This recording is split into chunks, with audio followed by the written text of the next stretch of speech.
Sebelum melanjutkan, jangan lupa subscribe dulu, terima kasih. Bab 31 Pembicaraan hantu di halaman kecil. Waktu berlalu. Jumlah orang yang menunggu untuk menemui dokter akhirnya menjadi sedikit. Sui mengusap ujung alisnya dan melirik dengan santai, hanya untuk melihat seorang anak laki-laki membawa teko dan membuat secangkir teh obat yang mengepul untuk dirinya sendiri. "Paman, minumlah air untuk melembabkan tenggorokanmu." Anak laki-laki itu penuh hormat dan rendah hati. Hukuan dan orang lain di satu sisi juga melihat pemandangan ini sambil tersenyum. Saat ini, semua orang tua di pusat medis Xinghuang sangat terkesan dengan metode Sui. Kejutan di hati saya tidak bisa diungkapkan dengan kata-kata. Hanya kekuatan sejati yang bisa membuat orang benar-benar yakin. Tidak jauh dari situ, hati Huang Qianjun berdebar kencang saat menyaksikan perubahan seperti itu.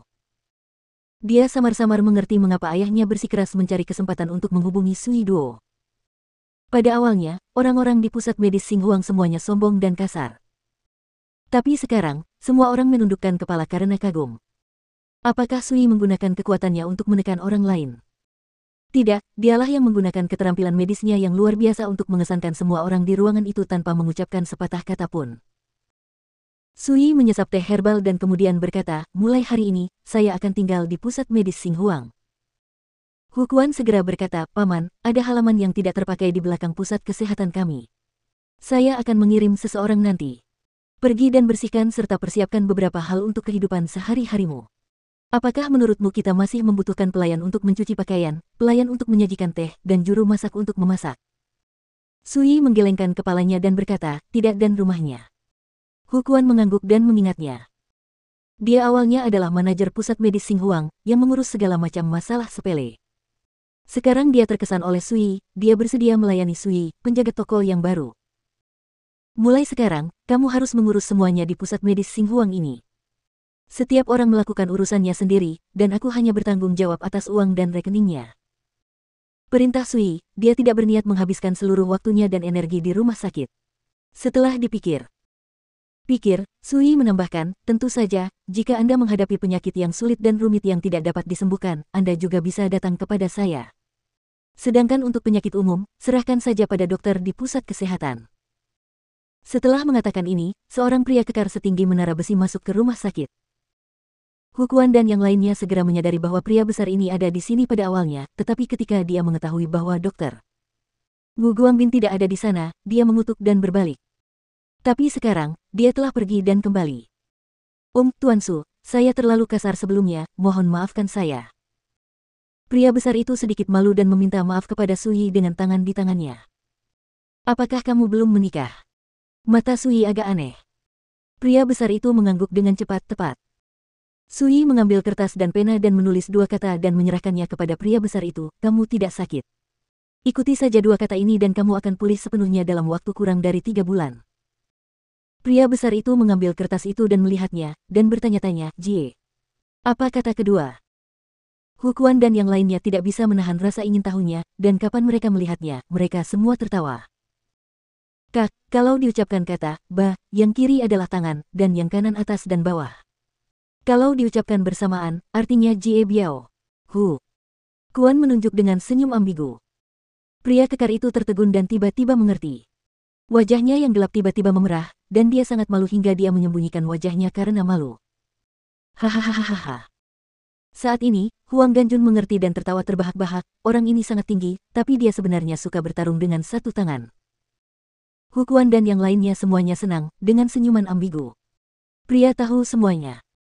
Dengan episode ini, suasana di pusat medis Xinghuang tiba-tiba menjadi lebih harmonis, dan udara dipenuhi dengan kegembiraan. Melihat tidak ada lagi yang menemui dokter, Sui berdiri dan berkata, "Bawa saya ke tempat tinggal saya." Hukuan segera memanggil dua anak laki-laki dan membawa Sui melewati pintu belakang pusat medis Xinghuang di belakang. Pada saat yang sama, tidak jauh dari pusat medis Xinghuang, ada sebuah toko teh.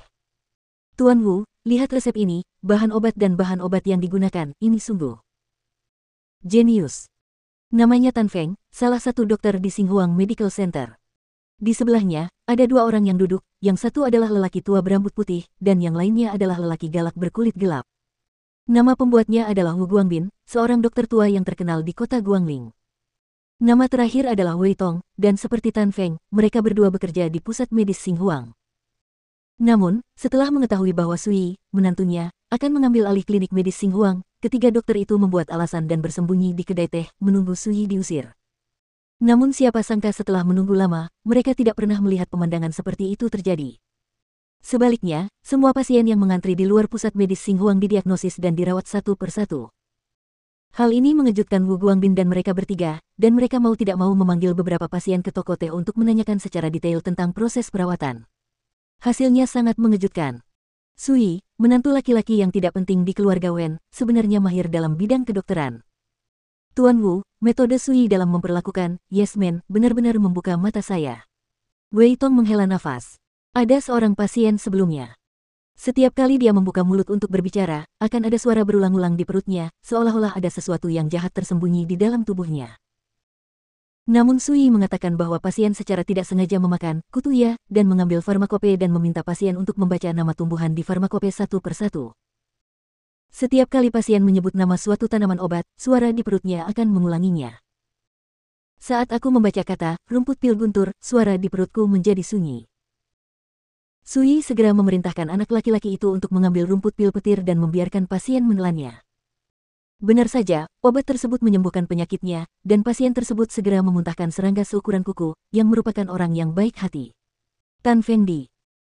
Sebelahnya juga menghela nafas, ada juga metode menusuk lengan dengan jarum perak untuk menyelamatkan orang sakit. Itu juga misterius dan tidak dapat diprediksi.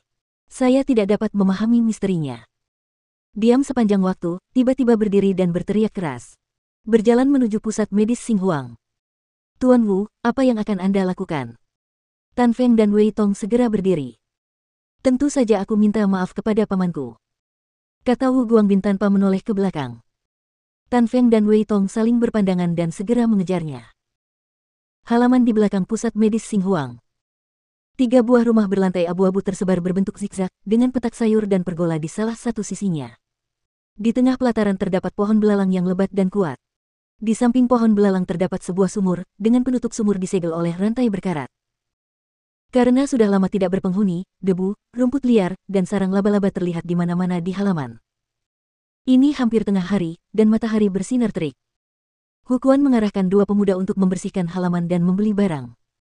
Sui berdiri di bawah pohon belalang dan memandang ke halaman, sedikit mengernyit. Paman, halaman ini telah ditinggalkan selama beberapa tahun, tetapi selama dirapikan, akan sangat nyaman dan nyaman untuk ditinggali, kata Hukuan sambil tersenyum. Sui tiba-tiba berkata, apakah sesuatu yang buruk pernah terjadi di sini sebelumnya? Hukuan tertegun, mengerutkan kening dan berpikir sejenak, dan berkata, omong-omong, saya teringat sesuatu. Sekitar 9 tahun yang lalu, ini seorang dokter dan 2 apoteker dari pusat medis Xinghuang kami tinggal di halaman ini, tetapi suatu malam, mereka semua tiba-tiba meninggal. Hukuan menunjuk ke sumur yang ditutup dengan rantai di satu sisi, dokter tenggelam di dalamnya. Kulit dan dagingnya telah membusuk, dan mayat kedua dukun itu berubah menjadi kulit layu yang tergantung di dahan pohon belalang. Sambil berbicara, dia melanjutkan. Menunjuk ke dahan pohon belalang di atas kepalanya. Mata Sui berkilat dan dia bertanya, kulitnya berubah menjadi keriput. Apakah karena daging, darah, dan organ dalamnya hilang tanpa alasan? Hukuan bertanya dengan heran, bagaimana saya tahu itu? Tidak menjelaskan, dan berkata, artinya, halaman ini telah ditinggalkan sejak saat itu. Tepat sekali, semua orang bilang ini rumah berhantu. Paman, aku tidak bermaksud agar kamu tinggal di sini, tapi di sinilah pusat medis Xinghuang kita bisa tinggal. Di sinilah tempatnya. Hukuan dengan cepat menjelaskan, merasa sedikit tidak nyaman. Sui tersenyum dan berkata, tidak apa-apa. Menurutku, tempat ini cukup bagus. Huang Ganjun berkata dengan penuh perhatian, saudara Su, kamu pasti akan merasa kesepian tinggal di halaman yang begitu luas. Bagaimana kalau aku mencari beberapa anak muda? Akankah gadis itu datang untuk melayanimu? Penampilan dan karakterku akan memuaskanmu. Sui tersenyum setengah hati, dalam benakmu, aku adalah tipe orang yang boros dan penuh nafsu. Aku tidak salah paham. Beraninya aku. Tapi Sui merenung sejenak dan berkata, bantu aku melakukan sesuatu. Pergi ke pasar untuk menangkap ayam jantan. Semakin kuat semakin baik. Selain itu, siapkan beberapa cabang willow baru, yang panjangnya 3 kaki dan berumur 10 tahun. Untuk apa kamu mempersiapkan hal-hal ini? Meskipun Huang Qianjun sangat terkejut, kemungkinan disuruh melakukan sesuatu oleh Sui membuatnya sangat bahagia sehingga dia berbalik dan pergi dengan tergesa-gesa. Saudaraku Su, tunggu sebentar, aku akan segera kembali. Suara itu masih bergema, tapi orang itu sudah pergi. Hukuan diam-diam menyesali bahwa Huang Ganjun adalah seorang pemuda yang mendominasi dan jahat, tetapi dia benar-benar mematuhi pamannya. Paman, apa yang kamu persiapkan? Hukuan juga penasaran. Ayam jantan, pohon persik, ranting willow. Sepertinya ini adalah benda yang digunakan oleh pendeta Tao pengembara untuk mengusir hantu dan roh jahat. Apakah paman saya curiga ada hantu di rumah besar ini? Memikirkan hal ini, hati Hukuan bergetar. Hantu. Sudah tidak asing lagi bagi masyarakat awam di kota Guangling.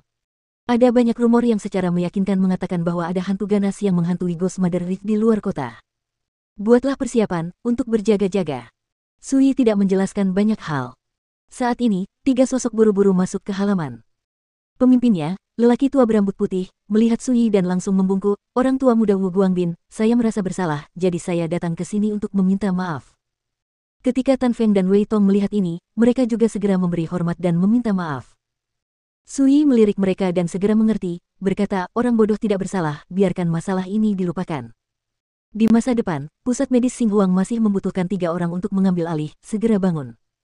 Namun, saya tidak mau itu terjadi lagi. Sekali, Wu Guangbin dan mereka bertiga menghela napas lega. Hukuan juga sangat senang dan berkata, sejujurnya, meskipun saya masih muda, pencapaian saya di bidang kedokteran sangat luar biasa. Anda belum pernah melihat. Dia membuka kotak obrolan dan berbicara tanpa henti tentang Suizi sebelumnya saya sangat senang dengan penyakit ini.